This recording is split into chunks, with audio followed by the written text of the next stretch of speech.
In today's video, we're training shoulders here at University of South Florida and talking about is sex really a good form of cardio?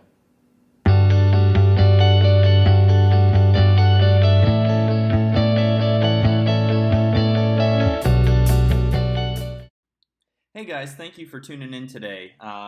We are going to be looking at some highlights here from a little bit of shoulder work that I did today at the University of South Florida, and then we're going to be jumping into the topic that probably most of you guys tuned in for today. But here you see I'm just doing a little bit of warm-ups for my shoulders, making sure that everything is loose. I'm not going to strain anything. This is actually one of my favorite shoulder exercises, and it really helps my rear delts. For me, the rear delts are a very difficult, muscle group to feel. So by doing some lighter warm-ups like this, later on in the workout when I'm really targeting my rear delts, I tend to perform a lot better and feel a more tight contraction. So give these a try. They're really great. Just do them unilaterally. And then these are also great. They're kind of like one-armed Y pulls, I guess you could call them. Don't really have a name for them. I just know that they really, really work, and I feel very loose and ready to get a nice little shoulder workout in afterwards. So I spend about 10 to 15 minutes just warming up prior. And then I'll go do some light dumbbells here. See, as you can see, I've got both of them up there, but I'm doing it more unilaterally, just focusing on making sure that I can feel each shoulder contracting, getting that mind-muscle connection so that when I do go into my heavier stuff, I've got both shoulders, all the muscles firing at once, and I'm able to properly work my entire shoulder to the fullest capacity so I can gain more muscle, because that's the goal, right? If you're not in the gym to improve, then you need to just get the hell out of there. But so this is a little bit of my warm-ups. I'll do some light dumbbell lateral raises here. As you can see, I'm kind of slightly leaning forward, and the reason for that is I find that I have a little bit more stability and I'm working my shoulders a lot more instead of just relying on my traps and my rhomboids to get the weight up there, right? Here I've moved on to the rack, doing some standing overhead presses with the barbell. Just doing some warm-ups here. As you can see, as I press up, I punch my head forward. And what that's going to do is help keep your shoulders aligned so that you can have a safe motion. You're able to exude the most force and strength when you're moving up in weight here. And just little by little, I'm just slowly incrementing up in weight and just making sure that I keep my form as I go.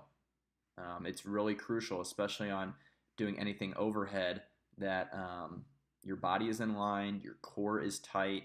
One thing you also need to work on when you're doing these is keeping your glutes flexed.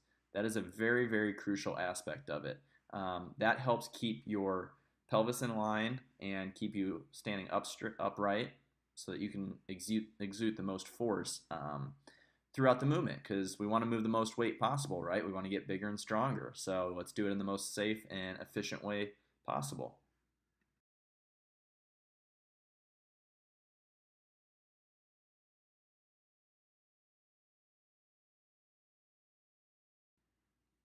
And now I'm starting to get into some heavier working sets with some lateral dumbbell raises. If you saw at the very beginning, I kind of shrugged my shoulders up and kind of did a retraction of my scapula in the back. What that's going to do is keep a very, very tight core, and it's going to take all those major muscles out of play when you're just trying to focus right on your shoulders, on your deltoids, which I was doing in this case. Then I moved on to a little bit heavier seated dumbbell presses. Once again, going unilaterally. I find that for me this works best because I have a more dominant side and I don't want that to take over, because I want to develop a well-balanced physique. So doing a lot of unilateral dumbbell stuff is great for me. I save the barbell stuff to do my heavy compound things with. So I really love these. I will finish off with a little burner set here of both at the end just to get those muscles firing as much as possible. And guys, here's just an off-season physique where I'm sitting at right now at about 165 pounds. But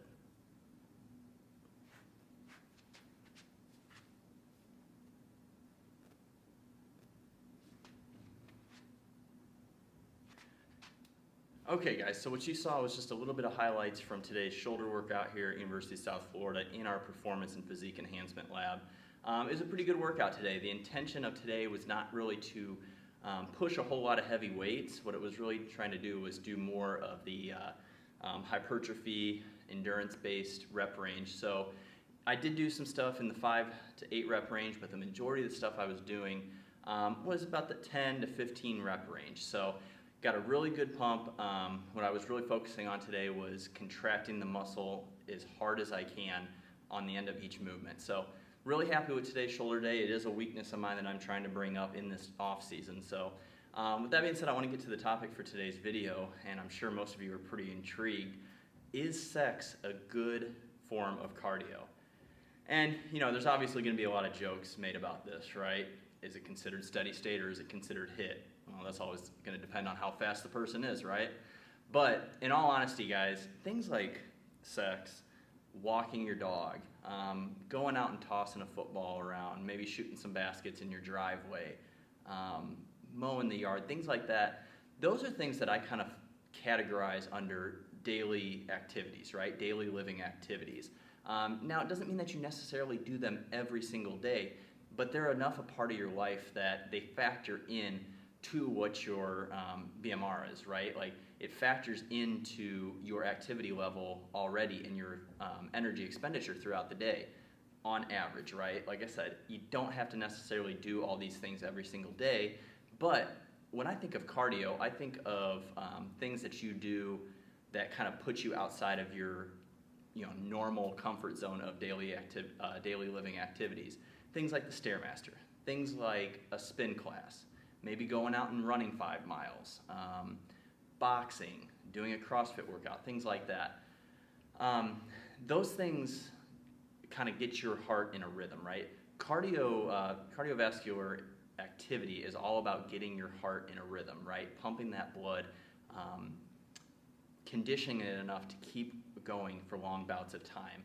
And to me, I mean, I know it sounds funny and there's all those jokes out there, like I said, about sex being a good form of cardio, but in all honesty, guys, if you're the normal person in a relationship, chances are you're probably doing it 2 or 3 times a week anyways, and it's not out of your norm to have that as part of your weekly activity. So I would not necessarily count sex as cardio into your training regimen, right? You'd want to step outside and do certain things that you don't do normally on an everyday basis, and that really, really gets you pumping for a long amount of time, like the Stairmaster, like the rower, like running, boxing, things along those sorts. The other stuff is fun, right? Walking your dog, going out in your driveway, shooting some hoops, having sex. Those are all things that are going to just be activities of your everyday life. You're already counting those calories that you're burning into your BMR throughout the day. It is part of your energy expenditure, right? You got the thermic effect of food, you've got your exercise, you've got your daily living activities, you've got your NEAT, your non-exercise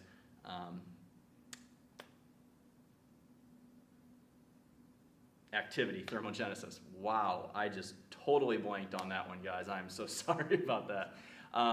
But those things are already factored in, right? So if you're in a weight loss or you're trying to get shredded, whatever it is, you can't necessarily count that 1 or 2, maybe 3 sessions of sex with your partner during the week as part of your calorie expenditure because it's already factored into your needs for an everyday basis. So it's fun. I'm not telling you not to do it. You might be a steady state, you might be a HIIT, I don't know. But as far as from a weight loss standpoint goes and calorie expenditure, you need to be going outside of your comfort zone, outside of things you do on a daily basis, like walking your dog, maybe mowing the yard a couple times a week, shooting some hoops. Those things are not going to be factored into your energy expenditure on top of what you're already doing. So, sorry to burst your bubbles, guys. Sex is not really that great a form of cardio because it's already most likely factored into your routine, unless you're someone that, maybe once every couple months, but still, it's not going to be that much of an energy expenditure that you can add on and be confident about moving forward. So, I hope that helps. Hope that answers your question. go out and have as much of it as you can with your partner, whatever, but just don't factor that into your weight loss moving forward, especially if you're in a prep, right? So thank you guys for tuning in. I hope you got a little something from this. If you like the video and you like the channel, please like, subscribe, and share. Hit the little notification button for when new videos come up. And I'll be back with you guys soon for another video topic. If you guys have any comments, please leave them in the section below. If you guys have any ideas for video topics you want moving forward, shoot them to me, man. I'd love to, give you guys exactly what you want from this channel. So with that being said, if you guys are looking for any coaching or nutrition programming, please contact me. It's MathasFitness@gmail.com. You can find me at MathasFitness on Instagram, and I'll leave my stuff in the description box below too. So you guys go out and have a great day. Go get a workout in, move around, have fun, and do something you love.